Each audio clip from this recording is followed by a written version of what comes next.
अब हम बात करते हैं implanting the eggs into the foster mother.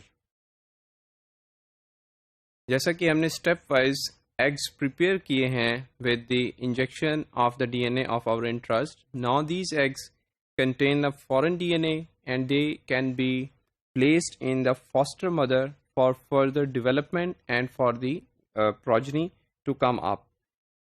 इस सारे प्रोसेस को सीक्वेंशियली मैनेज करना बहुत ज़रूरी है ट्रांसजेनिक माउस जनरेशन और प्रेपरेशन को, बिकॉज जिस दिन हमने एग्स को इंजेक्ट करना है उससे एक दिन पहले हमें फॉस्टर मदर की प्रेपरेशन के लिए उनकी पेयरिंग करना है, ताकि नेक्स्ट डे जब हम एग्स को इंजेक्ट करें we should have the pseudo pregnant females from the overnight time period and we can use them for further processing.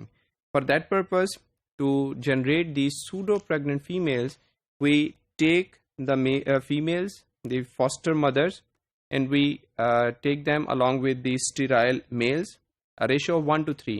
9 males, they are kept with 27 females overnight, और next day जब हम देखेंगे at least there should be 9 females जो कि vaginal plug के साथ होंगी. That vaginal plugged females can be used further for implantation of the eggs. For that purpose हमें उनको एनेस्थीसिया देना है. एनिमल्स को प्लग्ड फीमेल्स को, वेजाइनल प्लग्ड फीमेल्स को एनेस्थीसिया देंगे, उनको डाइसेक्ट करेंगे under the dissecting microscope very carefully from the above side of the animal, so that we can expose their ovaries very gently. We take their ovaries outside and make a small tear in the ovarian sac using fine forceps. Be very careful not to damage the ovary. Very fine opening is made using the transfer pipette, which is having the rubber tubing. We transfer the embryos from to the ovary from our dish where we stored them.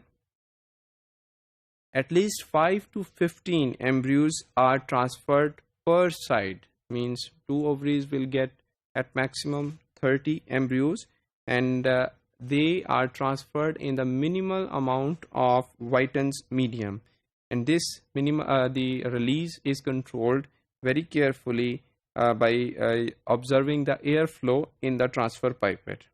And once this process is complete of transferring the embryos into the ovaries, we can gently place the ovaries back into the body cavity and suture the body wall and skin, and then we repeat this process for the second side, for the second uterine tubule. After that, we return these foster mothers to the animal facility for recovery and for the birth process that takes about 20 days. Once this 20 days period is over, the next progeny comes, then we have to analyze that next progeny. That can be done taking DNA from the mouse tail and analyzing it using this southern blotting. That will tell us whether the transgene is present in the genome or not. और इसके साथ अगर हमने gene में regulatory sequence को भी शामिल किया था to create the transgenic mouse, then we can even observe the phenotypic change, or we can even see whether that particular gene is expressing by analyzing the messenger RNA. In this way, we can successfully produce the transgenic animals, transgenic mouse that expresses our gene of interest, and then that can be maintained to get the line of that particular transgenic mouse from one generation to the next generation.